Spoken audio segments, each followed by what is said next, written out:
Disclaimer. Please, for the love of sweet Satan, do not go out of your way to track down and mob these people that I talk about. In order to avoid witch hunting as much as possible, I have taken initiative to censor all vulnerable information that don't necessarily focus on the point I'm trying to convey. These rants are supposed to both make a statement and to poke fun at some of my own flaws in these arguments, so in general, they're superficially researched and light-hearted, not meaning to offend any who might be offended. Before I get into this rant, I have to sport a mini rant for a second. Okay, so there's a series of posters around my school shaming criticism and praising pure compliments. Well, beautiful high school of mine, let me tell you why constructive criticism is so important for high schoolers. It helps us grow and strengthen our skills by pointing out what we did wrong and how or where improvement can be made. For example, an aspiring artist needs criticism on the art they create so they will be least likely to make those pointed out mistakes again and try to find ways to resolve their issue. Now, I'm not saying that comments like "this sucks goat ass" is necessarily constructive criticism. The critic has to say why this sucks goat ass. Hey, I never said critics can't be nasty, but I also never said critics couldn't be praising either. The word criticism has so much negative connotation, it's no wonder why the posters are hating it. But the definition for criticism is the analysis and judgment of the merits and faults of a literary or artistic work. And sure, the definition of a critic is someone who judges the merits of art, but the term judge, which also has a negative connotation, just means to form an opinion. Overall, these neutral terms have turned evil because people couldn't take criticism, and that pisses me off. Because if we all just don't get criticism, quality of any creation will decrease dramatically, because not everyone can look at themselves and their work objectively enough to make a jurisdiction. How do you know what's good for me? That's my opinion! So today I will be properly criticizing my school student body government of 2017.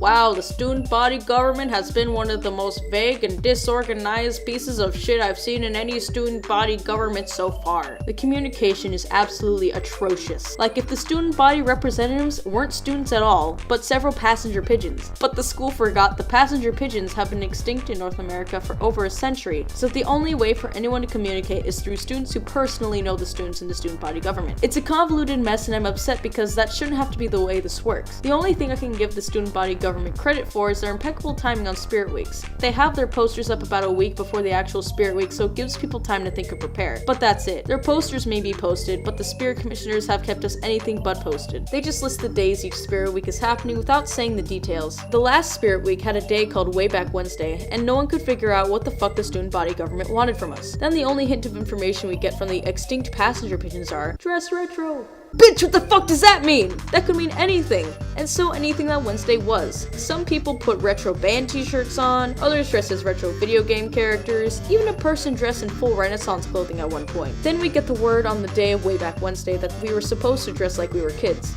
What? I haven't thought of that. No one else but the people who directly asked the Spirit Commissioners thought about that. Next time, please give details for the Spirit Days being made, and make better Spirit Days, please. The only good day was Dynamic Duo Day. The event that compelled me to even make this video in the first place is the end of the year talent show my school always has. This is where their flaws really show. The talent show was supposed to be on a Saturday. However, the auditions were Wednesday of that week, and the actual announcement for the talent show was Friday of the week before. The student body government gave our school literally no time to practice for auditions, and as a result, not enough people signed up, and it got cancelled. Which sucked because for the first time ever, I wanted to get into the talent show, but now I can't. Thanks.